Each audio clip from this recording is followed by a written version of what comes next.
வணக்கம் மக்களே. தினம் தினம் சாப்பாடு ஆக்கி ஆக்கி சாப்பிட்றோம். அதனால் என்ன செய்ய போகிறோம், இது கூழ் காய்ச்ச போகிறோம். கூழ் அதுக்கு என்னென்னா, இது கேப்ப மாவு கூழ். அதுக்கு என்னென்னா, இந்த எனக்கு குருணை கிடையாது, அதனால் மிக்சியில் போட்டு ஒரு 2 குருணையை வந்து நல்லா கொஞ்சம் குருணையாக அரிசியை நல்லா குருணையாக ஆக்கிட்டேன். இங்கே பாருங்கள், இதை வந்து நான் முன்னே கழுவி குருணை ஆக்கிட்டேன். நேற்றே கழுவி வச்சுருந்தேன், குருணை ஆகிட்டேன். இப்போ வந்து இந்த தண்ணியில் இதை போட்டுருவோம். அது நல்லா இந்த அரிசியில் நல்லா வெந்த பிறகு என்ன பண்ணணும், கேப்ப மாவை கரைச்சி 1 கிளாஸ் தான் போடுவோம் மக்களே. ஏன்னா 2 பேர் தான் இருக்கிறோம், அதனால் ஒரு கிளாஸ் தான் போடுவோம். நாங்கள் 2 பேர் தான் இருக்கிறனால அந்த இதுவே வந்து நல்லா ஆளுக்கு 2 கிளாஸு அளவுக்கு வரும். தினம் வந்து தோசை இட்லி சாப்பிட்டு இதாக இருக்கும். அதனால் என்ன செய்கிறேன், இந்த கேப்ப மாவு கூழ் கிண்ட போகிறோம். எல்லாம் ஒரு மாதிரி செய்வாங்க. இந்த குருணை கொஞ்சம் அரிசி பழைய சாதம் தான் கூட அதில் போடலாம், ஆனால் பழைய சாதம் கிடையாது. அதனால் அரிசியை குருணையாக்கிட்டு இதை வந்து கரைச்சி வச்சு அந்த தண்ணி கொதித்த உடனே கூழ் கிண்டி அதுக்கு துவையல் அரைச்சிக்கலாம், இல்லை வெங்காயத்தை தொட்டுக்கிறோம், தயிரை ஊற்றி சாப்பிட்லாம் மக்களே. நாங்கள் அந்த 2 பேர்த்துக்கு 1 கிளாஸ் கிட்ட, 1 கிளாஸுக்கு கொஞ்சம் கூட போட்டிருக்கேன்.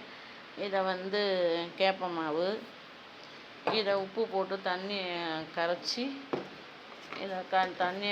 உப்பு போட்டு தண்ணியை கரைச்சி எல்லாம் வச்சுக்குவோம். இதை வச்சுக்கிட்டு மக்களே, இதை நல்லா அந்த அரிசி குருணை இருக்குது பார்த்தீங்களா, நல்லா அந்த குருணை வந்து நல்லா வெந்த பிறகு இந்த இதை கொண்டு போட்டு கிண்டிடுவோம் மக்களே. இதுக்கு புளி துவையல் அரைக்கலான்னு பார்த்தா அது வேணான்னு சொல்கிறாங்க. தேங்காய் துவையலாம் அரைக்கலாம், புளி துவையலாம் அரைக்கலாம், வேணான்னு சொல்கிறாங்க. அதுக்கு வெங்காயம் தொட்டு தயிரை ஊற்றி சாப்பிட்லாம் அப்படின்னு சொன்னாங்க. அதனால் மக்களே, இந்த அரிசி வெந்துக்கிட்டு இருக்கு மக்களே. ஆமாம், எதனாச்சும் நீங்களும் என்ன பண்ணுங்கள், தினம் தோசை இட்லியே சாப்பிட்றத விட்டுட்டு ஒரு நாளைக்கு கோதுமையை வந்து நல்லா பொடி பண்ணி வச்சுட்டு அதை உப்புமா செஞ்சு சாப்பிடுங்க. கோதுமை, சோளம் இதெல்லாம் உப்புமா செஞ்சு சாப்பிட்டிங்கன்னா உடம்புக்கு நல்லா, வெயில் காலத்துக்கு அதுக்கு நல்லாயிருக்கும். வெயில் காலத்துக்கு நல்லாயிருக்கும் மக்களே. நான் ஒரு 2-3 நாளாகவே, ஒரு வாரமாகவே இந்த சாப்பாடு வீடியோ போடலை. அப்படியே நான் வேறு ஒரு சிந்தனையில் இருந்துட்டேன், போடவே இல்லை. இனிமேல் சாப்பாடு செஞ்சால் எல்லாமே போடுவோம். அதில் கொஞ்சம் உப்பு போட்டுட்டேன், ஏன்னா உப்பு சுகர் எல்லாமே இப்போ கொஞ்சம் கம்மியாக சாப்பிட்றதுனால இப்போ எல்லாம் உப்பு அதுலேயே கொஞ்சம் போட்டுட்டேன். பத்தாட்டி தயிரை ஊற்றி இது பண்ணுறப்ப தயிரை ஊற்றி இந்த பாருங்க மக்களை நல்லா கரைச்சி வச்சுக்கணும். கட்டி இல்லாமல் கரைச்சி வச்சுக்கணும். கட்டி இல்லாமல் கரைச்சி வச்சுக்கிட்டு நல்லா தண்ணி காஞ்ச உடனே மக்களே, இதை நல்லா கட்டி இல்லாமல் தண்ணி காஞ்ச உடனே இதை ஊற்றி கிண்டின மக்களே, அவ்வளோதான், கூழ் ரெடி ஆயிரும்.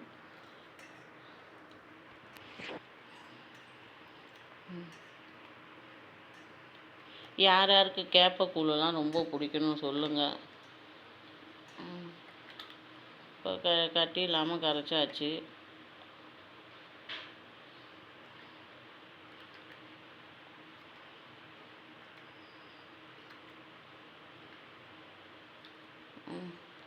இதுவே வந்து 2 பேரும் குடிச்சு மிச்சம் இருக்கும். யாருக்குன்னா வேணும்னா கொடுத்துருவேன் பக்கத்தில் இருக்கவங்களுக்கு. இதுதான் காலையில் தண்ணி ரொம்ப இருக்கிறனால கொதி வராமல் இருக்குது. கொஞ்சம் தண்ணியை மொண்டு வச்சிட வேண்டியது தான். அப்புறம் வேணுன்னா ஊற்றிக்கலாம் மக்களே. இது வந்து இப்போ சீக்கிரம் ரெடி ஆயிடும்.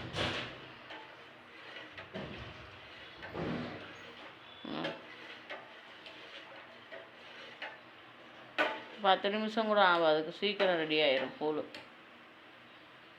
அதை கொஞ்சம் ஆற விட்டு தயிர் ஊற்றியும் சாப்பிட்லாம். தயிர் பிடிக்காதவங்க கம்மியாக கூட சாப்பிட்லாம். தயிர் இல்லாமல் தண்ணியை ஊற்றி கூட கரைச்சி குடிக்கலாம் மக்களே.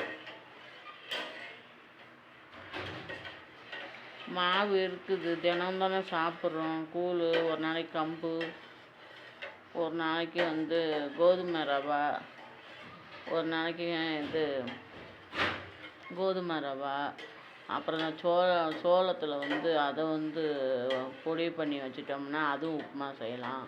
கஞ்சியும் கரைச்சி குடிக்கலாம். இது சோள மாவு